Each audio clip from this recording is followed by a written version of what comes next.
తెలంగాణలో ఎన్నికల వేడి మొదలయ్యిందని చెప్పేసి కూడా చెప్పుకోవచ్చు. ఇప్పటివరకు రాష్ట్ర నాయకుల భారీ బహిరంగ సభలే సాగాయి. ఇప్పుడు కేంద్రం నుంచి ఇటు కాంగ్రెస్ పార్టీ ఢిల్లీ పెద్దలు అలాగే కేంద్ర మంత్రులు సైతం తెలంగాణకి క్యూ కడుతున్నారు. సో ఇటు రాహుల్ గాంధీ ప్రియాంక గాంధీ తోటి లాస్ట్ టైం అంటే అసెంబ్లీ ఎన్నికల్లో వీళ్ళిద్దరి కలయిక వల్ల తెలంగాణలో అధికారంలోకి వచ్చామని చెప్పేసి కూడా కాంగ్రెస్ పార్టీ వీరిని ఒక సక్సెస్ఫుల్ లీడర్గా చూస్తున్నారు. సో వాళ్ళిద్దరితోటి కనుక దాదాపు ఒక 5 నుంచి 6 బహిరంగ సభలు ఏర్పరిస్తే డెఫినెట్గా 10 నుంచి 12 స్థానాలు క్రాస్ కావచ్చని తెలంగాణ కాంగ్రెస్ కమిటీ భావిస్తుంది.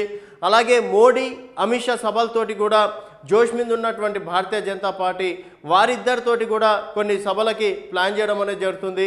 సో తెలంగాణకి ఢిల్లీ పెద్దలు అని చెప్పేసి కూడా చెప్పుకోవచ్చు.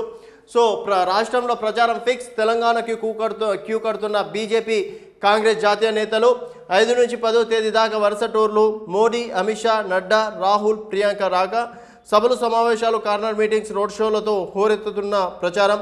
అగ్రనేతల రాకతో ఆయా పార్టీల క్యాడర్లో ఉత్సాహం అని చెప్పేసి కూడా చెప్పుకోవచ్చు. సో రాష్ట్రంలో లోక్సభ ఎన్నికల ప్రచారం ఫిక్స్ అయ్యింది. ఈ నెల 11వ తేదీతో ప్రచారం ముగియనుండడం. జాతీయ పార్టీల అగ్రనేతలు రాష్ట్రానికి క్యూ కడుతున్నారు. ప్రధాని మోదీ కేంద్ర హోంమంత్రి Amit Shah BJP chief JP నడ్డాతో పాటు కాంగ్రెస్ ముఖ్య నేతలు రాహుల్ గాంధీ ప్రియాంక గాంధీ ప్రచారం నిర్వహించేందుకు తెలంగాణకు రానున్నారు. ఇప్పటికే ఆయా నేతల షెడ్యూల్ ఖరారైంది. రాష్ట్రంలో డబుల్ డిజిట్ సీట్లను గెలవాలని భారతీయ జనతా పార్టీ, లోక్సభ ఎన్నికల్లో సత్తా చాటాలని కాంగ్రెస్ ప్రయత్నాలు చేస్తుంది. దానికి అనుగుణంగానే ఆయా పార్టీల అగ్రనేతలు రాష్ట్రంలో పర్యటనలు చేస్తూ క్యాడర్లో ఉత్సాహాన్ని నింపుతున్నారు. జాతీయ నాయకుల పర్యటనల నేపథ్యంలో రాష్ట్ర నేతల మధ్య మనస్పర్ధాలు పక్కన పెట్టి వారి ప్రచారాన్ని విజయవంతం చేసేందుకు రెడీ అవుతున్నారు. కాగా ఈ నెల 5, 9వ తేదీల్లో కాంగ్రెస్ ఎంపీ రాహుల్ గాంధీ పర్యటించనుండగా ఈ నెల 6, 7 తేదీల్లో ప్రియాంక గాంధీ ప్రచారం నిర్వహించనున్నారు. 8, 10 తేదీల్లో ప్రధాని మోదీ, 5న అమిత్ షా, 6న జేపీ నడ్డా టూర్లు ఖరారయ్యాయి. ఈ సందర్భంగా బహిరంగ సభలు కార్నర్ మీటింగ్స్తో పాటు రోడ్ షోలు నిర్వహించనున్నారు. అగ్రనేతలతో పాటు పీసీసీ చీఫ్ హోదాలో సీఎం రేవంత్ రెడ్డి వారం రోజుల నుంచి రోజు 3-4 సభల్లో పాల్గొంటున్నారు. ఉదయం సభలు, సాయంత్రం రోడ్ షోలు నిర్వహిస్తున్నారు. ప్రచారం చివరి రోజు వరకు ఇదే విధానంలో ప్రచారం నిర్వహించినట్లు నేతలు తెలిపారు. సో ఈ నెల 5న రాహుల్, 6, 7 తేదీల్లో ప్రియాంక రాగా 5వ తేదీన ఆదిలాబాద్ లోక్సభ పరిధిలోని నిర్మల్లో ఉదయం 11 గంటలకు ఏర్పాటు చేసిన సభలో రాహుల్ గాంధీ పాల్గొంటారు. అదే రోజు సాయంత్రం 5 గంటలకు నార్ కర్నూలు సెగ్మెంట్లో గద్వాల్లో జరిగే సభకు హాజరు కానున్నారు. అలాగే ఈ నెల 9న మరోసారి రాష్ట్రానికి రాహుల్ రానున్నారు.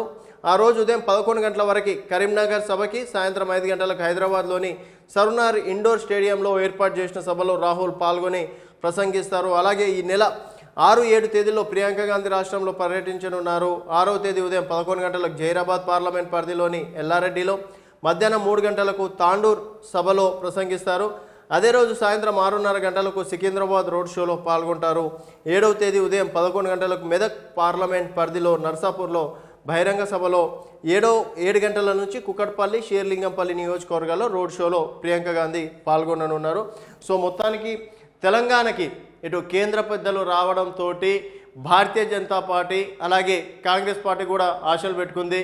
డబుల్ డిజిట్ సాధించడమే లక్ష్యంగా భారతీయ జనతా పార్టీ అడుగులు వేస్తుంది. 14 సీట్లకి తగ్గకుండా చూసుకునేందుకు ఇటు రేవంత్ రెడ్డి కష్టపడుతున్నారని చెప్పేసి కూడా చెప్పుకోవచ్చు. రోజుకు 3 బహిరంగ సభల్లో, తర్వాత ఈ మధ్యకాలంలో రిజర్వేషన్ల అంశంతో ఒక రకంగా భారతీయ జనతా పార్టీని ఇరుకున పెట్టే ప్రయత్నం కావచ్చు. తర్వాత స్పోక్ పర్సన్లకి రేవంత్ రెడ్డికి నోటీసులు రావడంతో ఢిల్లీ పోలీసులు తెలంగాణ పైన ఉక్కుపాదం మోపుతున్నారని చెప్పేసి నినాదాలతోటి రేవంత్ రెడ్డి దూసుకోబోతున్నారని చెప్పేసి కూడా చెప్పుకోవచ్చు.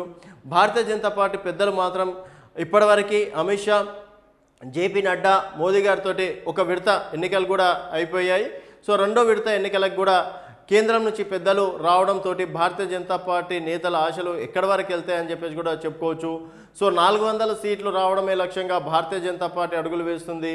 సో ఎలాగైనా సరే ఎన్డీఏ కూటమిని దించి ఎన్డీఏ కూటమి రప్పించేందుకు ఇటు కాంగ్రెస్ కష్టపడుతుందని చెప్పేసి కూడా చెప్పుకోవచ్చు. సో మొత్తానికి రాహుల్, ప్రియాంక, అమిత్ షా, మోదీ సభల్లో ఎవరికి ఎక్కువ మైలేజ్ ఉండొచ్చు, ఏ పార్టీ ఎన్ని స్థానాలు గెలవచ్చు అనేది మీ అభిప్రాయాలను కింద కామెంట్ రూపంలో తెలియజేయండి.